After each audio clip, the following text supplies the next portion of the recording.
Le réseau des femmes leaders pour le développement a organisé du 28 au 30 août 2023 une consultation sur les lignes directrices de la CADHP sur la liberté d'expression et de réunion au Togo. Cette consultation d'envergure a permis de renforcer les capacités et compétences des organisations de la société civile, de leur fournir les outils nécessaires pour faire progresser cette cause et d'améliorer leurs compétences en plaidoyer et d'action dans ce domaine crucial. Une cérémonie d'ouverture a ouvert le bal des travaux. Dans le contexte où nombreuses religions du monde sont confrontées à des défis politiques et sociaux complexes, il est plus que jamais essentiel de défendre et de promouvoir la liberté civile. Les OSC jouent un rôle de gardienne de la démocratie en suivant les abus, en exigeant la transparence et en poussant pour les réformes positives. Ensemble, nous pouvons créer un mouvement puissant qui défend la voix de chaque individu, qui célèbre la diversité, qui favorise un changement positif dans nos communautés et nos sociétés. Le contexte qu'il y a, allant dans le sens des médias, nous avons aussi une certaine restriction.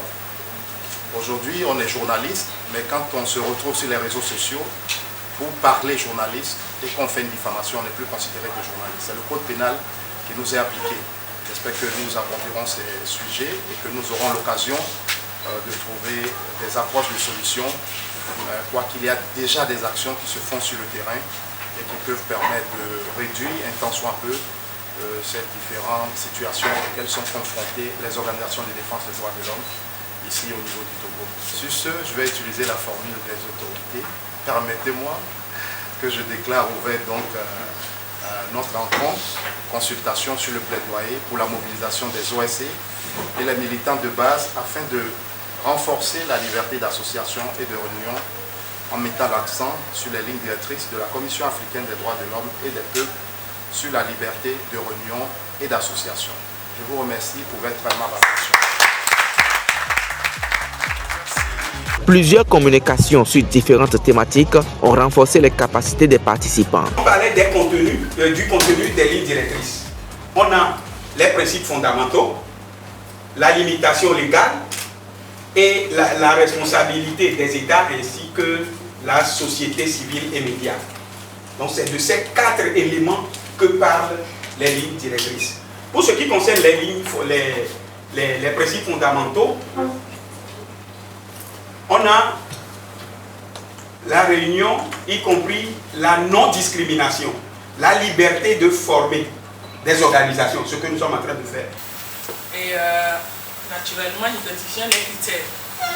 Donc, pour disposer d'un statut d'observateur, pour en jouir, l'ONG doit respecter les critères. On peut évoluer des critères qui ont été énoncés.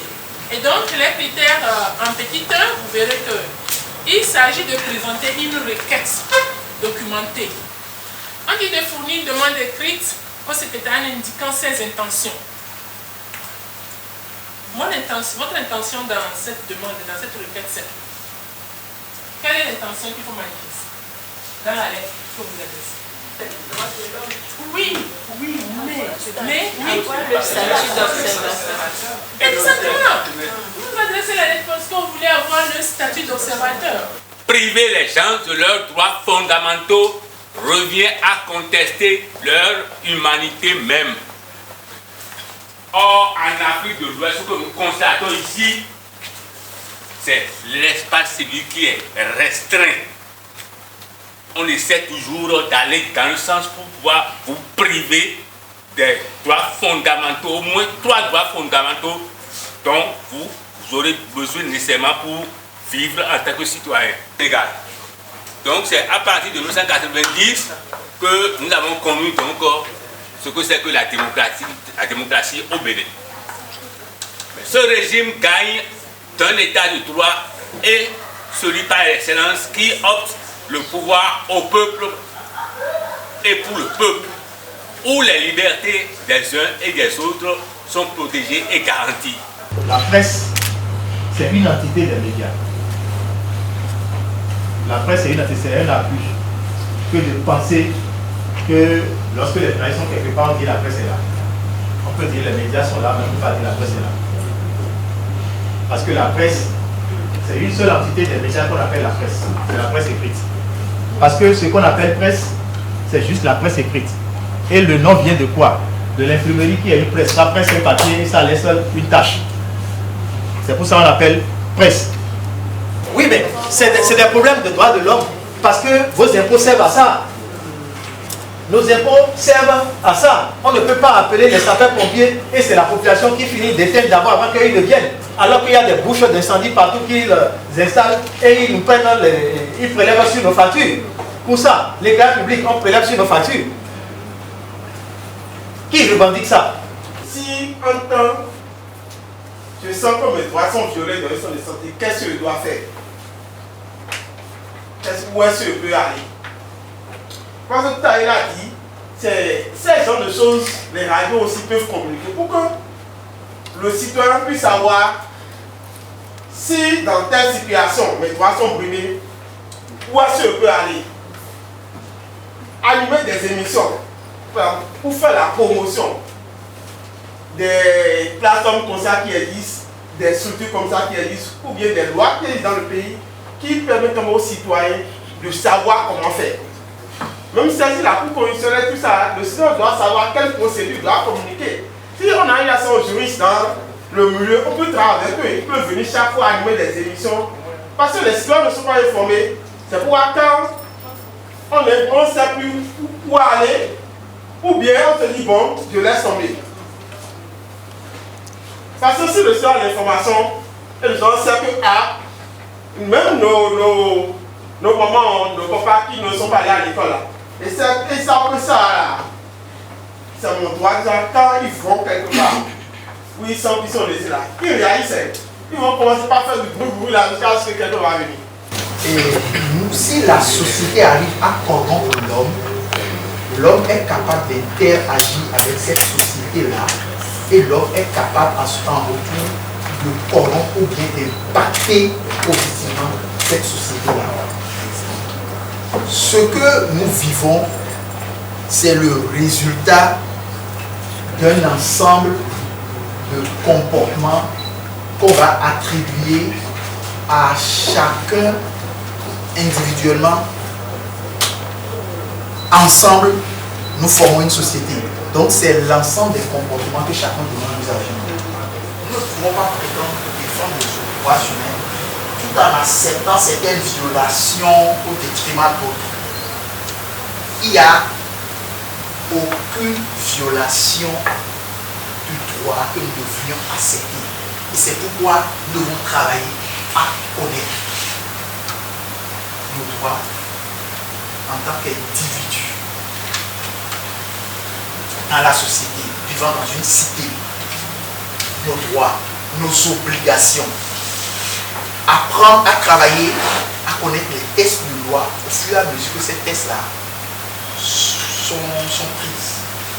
C'est ça qui nous permet de travailler à voir les points relatifs aux droits humains que ces tests-là viennent violer. Les participants à la consultation ont eu l'opportunité d'examiner en détail les lignes directrices de la CADHP sur la liberté d'association et de réunion, de discuter des meilleures pratiques en matière de plaidoyer et de partager leurs expériences.